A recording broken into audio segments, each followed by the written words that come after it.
So yun na nga guys.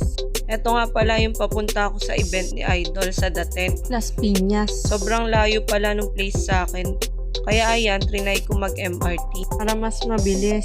Second time ko nga pala sumakay ng MRT. Sa pagkakatanda ko, 10 years na yung huli kong sakay dito. May bad experience kasi ako dito. Kaya hindi na ako talaga sumakay mula noon. Na-trauma talaga ako. Pero para mas mapabilis akong makapunta, wala akong choice kundi i-face yung fears ko. Nakakatawa lang din kasi nagkamali ako pagpasok ko. Nauna na ma-check yung bag ko tapos nandun na rin ako sa pinaka-entrance tapos wala pala akong beep card. Kaya ayun, lumabas muna ulit ako. And then, habang nasa biyahe, nag-video lang ako saglit. Good thing is maganda yung train na nasakyan ko. Hindi siya loaded. Katulad nung last kong pagsakay. Dito nakaupo agad ako. Then nung pababa na, di na ako nakapag-video. Nandun kasi yung lugar na na-trauma talaga ako ng gusto.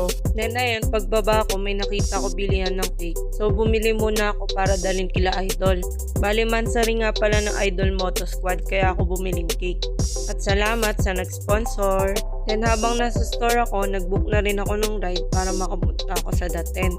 Grabe, sobrang layo pala talaga sa akin nun. Fast forward, bali pagdating ko nga pala sa place, hindi agad ako nakapasok. Kasi bawal daw ipasok yung cake. Then may entrance nga pala na 300 pesos.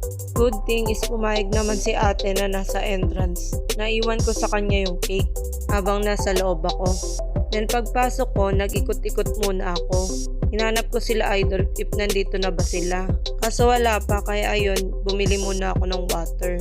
At umupo para makapagpahinga. Medyo sumakit din kasi ulo ko pagbaba ko sa move it.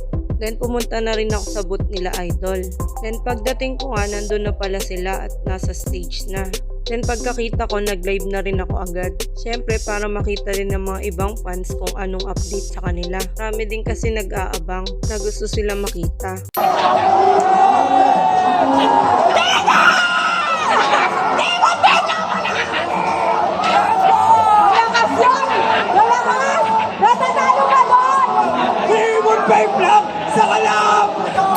Then ayun, after ng event nung pauwi na sila, inasa ko ni Ate To yung moto kung saan ako sasakay or kung paano ako makakauwi.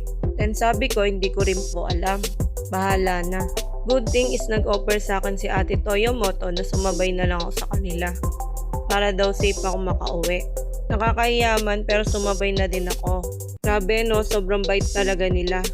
On and off cam. Talagang concern sila sa tao, lalo sa followers nila. Kaya lalo ko silang hinangaan nung time na to. Sulit talaga yung pagpunta ko. Kahit malayo, okay lang. Nakabanding at nakakwentuhan ko naman sila. Para sa akin, priceless yung binibigay nila sa akin kasiyahan. Sa tuwing nakikita, nakakasama, napapanood ko sila. Mas lalo ako na-inspire, sinisipag at ituloy yung pag-vlog. Kaya hindi ako magsasawa na sumuporta sa kanila. Effort, magbigay ng time, pumunta sa mga events nila. Yun lang naman. Maraming salamat sa panonood.